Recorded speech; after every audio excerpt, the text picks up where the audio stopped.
दुर्योधन से कहने लगा कि अरे मित्र, तूने कैसे कैसे सेनापति नियुक्त किए, एक भी, हम सब कितने थे और वो केवल 5 पांडव, एक को भी मारा नहीं, ऐसे कैसे सेनापति नियुक्त किए? यदि मित्र तूने मुझे सेनापति बनाया होता तो मैं 5 पांडवों को क्षण भर में उनका सर धड़ से अलग कर देता। अब दुर्योधन कहने लगा, मित्र ऐसी बात है, जाओ, आपको आज के दिन के लिए आपको सेनापति नियुक्त किया, जाओ जाकर के पांडवों को मार करके सर मेरे पास में लेकर के आओ। और यहाँ पर अश्वत्थामा ने आज प्रण किया, निश्चय किया कि आज 5 पांडवों का सर धड़ से अलग करना है। इधर भगवान 5 पांडवों को लेकर के गंगा स्नान के लिए चले जाते हैं। स्नान के लिए गए तो वहां पर अश्वत्थामा जब गया, उस शयन कक्ष में जहां पर 5 पांडवों के 5 पुत्र शयन कर रहे थे, अब अश्वत्थामा 5 पांडवों को समझ करके उनके मुंड काट करके दुर्योधन के पास में लेकर के आया। दुर्योधन से कहने लगा, मित्र देखो, जो तुम्हारे बड़े बड़े सेनापति नहीं कर पाए वो मैंने देखो कुछ क्षण में ही ये कर दिखाया। देखो 5 पांडवों के मुंड लेकर के चला आया। एक क्षण के लिए दुर्योधन बड़ा राजी हुआ और फिर कहने लगा, मित्र मुझे एक बार उनके मुंड दिखाओ, चेहरे दिखाओ कि ये पांडवों के हैं कि किसके हैं। जब मुंड दिखाए तो दुर्योधन बड़ा दुखी होकर के रोने लगा कि अरे मित्र, तूने ये क्या किया? मेरे कुल में यही तो पानी देने वाले थे जिनको तूने मार दिया। और दुर्योधन दुखी होकर के रोते रोते अपने प्राणों को त्याग देता है।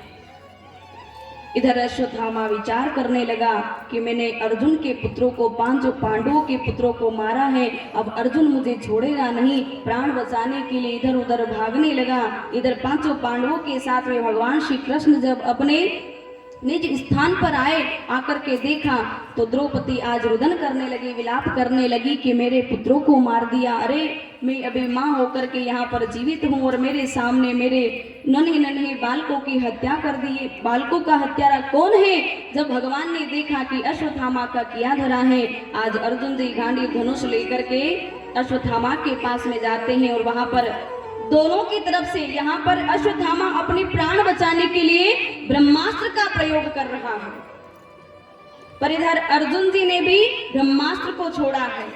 अब दोनों की तरफ से जब ब्रह्मास्त्र चलाए गए तो यहाँ पर ब्रह्मा जी प्रकट हो जाते हैं और वहां पर ब्रह्मा जी प्रकट होकर के कहने लगे कि दोनों तरफ से ब्रह्मास्त्र चलाए तो गए हैं, पर वापस अपनी ओर खींच लो।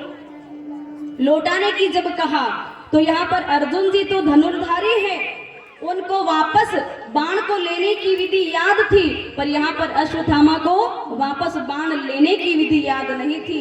तो वहां पर ब्रह्मा जी ने आज भगवान श्री कृष्ण ने क्या किया, उसकी मणि को निकाल लिया। मणि कौन सी? ये जो हमारे मस्तिष्क में जो तीसरा नेत्र है, ये मणि, तीसरी मणि, उसको आज अश्वत्थामा के मस्तिष्क से निकाल लिया और यहाँ पर आज बंदी बना करके लेकर के आए। द्रौपदी जी के सामने ला करके कहने लगे कि अब देखो आपके बालकों का हत्यारा ये है, बताओ कि इसको मार दिया जाए या छोड़ दिया जाए, क्या करें? अब द्रौपदी जी कहने लगी कि हे माधव, हे श्री कृष्ण, इसने मेरे बालकों को मारा तो है, ठीक है, मैं माँ थी, आज मैं भी मेरे पुत्र के वियोग में इतनी दुखी हूँ, व्याकुल हूँ, उदास हूँ, पर इस ब्राह्मण बालक को मार करके क्या मिलेगा? ये तो ब्राह्मण का पुत्र है, गुरु का पुत्र है, और गुरु पुत्र को मारना अच्छा नहीं है, ठीक नहीं है, इसे छोड़ दीजिए।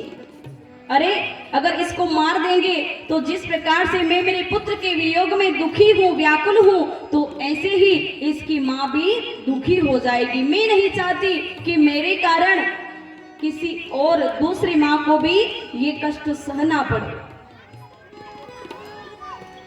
आज एक माँ ही दूसरी माँ की हर परिस्थिति को समझ पाती है, कि उस माँ के साथ में क्या दशा हो रही है, उसके जीवन के साथ में क्या घटना घटित हो रही है। आज माँ ने दूसरी माँ के दुख को समझा, जाना और मना कर दिया कि इसको छोड़ दीजिए। यहाँ पर आज द्रौपदी की उदारता को भगवान ने प्रणाम किया है कि धन्य है द्रौपदी, जो आज तूने अपने मन में दया का भाव रखा। हमारे मन में भी ऐसा दया का भाव होना चाहिए, पर हम क्या करते हैं इस कलयुग के अंदर कि अरे उसने मेरे साथ ऐसा किया तो मैं भी उसके साथ में ऐसा ही करूं। ये दुनिया है, पर हमें ऐसा नहीं करना है। देखो आज द्रौपदी पांचों बालकों को उनकी आंखों के सामने आज मरा हुआ देखा, पर फिर भी आज दया का भाव मन में है कि इसको छोड़ दीजिए। पर भगवान श्री कृष्ण कहते हैं नहीं, अब ये दंड का भागी तो है, दंड तो मिलेगा। तो यहाँ पर भरी सभा में आज अश्वत्थामा का अपमान किया, अंग भंग करके वहां से विदा कर दिया। अपमान का बदला लेने के लिए शक्ति बाण छोड़ा कि इनके वंश में जो भी पानी देने वाला होगा उसको छोड़ूंगा नहीं, समाप्त कर दूंगा। तो यहाँ पर उनके कुल में कौन है? अभिमन्यु की पत्नी जो उत्तरा है। उत्तरा के गर्भ में नन्हा सा शिशु पल रहा था और वो शक्ति बाण उत्तरा के घर में जाकर के लगता है तो उत्तरा को पीड़ा होने लगी, कष्ट होने लगा। तब वो विचार करती है कि जो गलती मेरी माँ द्रौपदी ने दोहराई थी वो गलती मैं नहीं दोहराऊंगी, मैं डायरेक्ट भगवान श्री कृष्ण की शरण में जाऊंगी। और भगवान श्री कृष्ण की शरण में जाकर के कहने लगी क्या? मेरा कोई न सहारा बिन तेरे,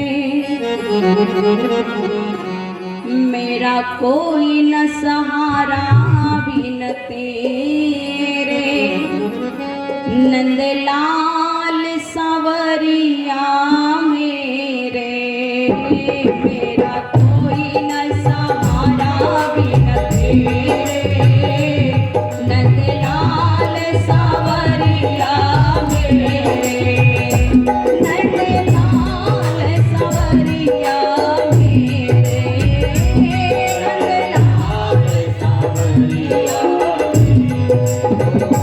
मेरा कोई न सहारा बिन तेरे, ओ लाल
सांवरिया मेरे, मेरा कोई न सहारा बिन तेरे, नंदलाल सांवरिया मेरे। लाल सांवरिया मेरे।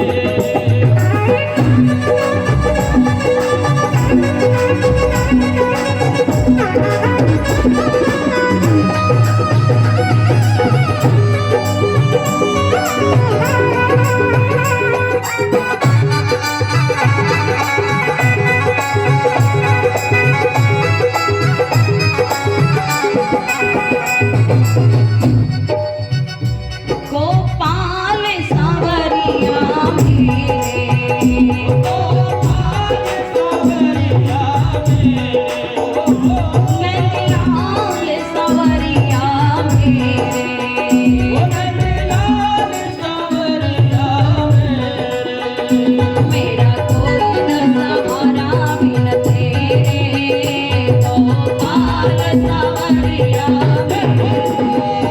मेरा कोई न सहारा बिन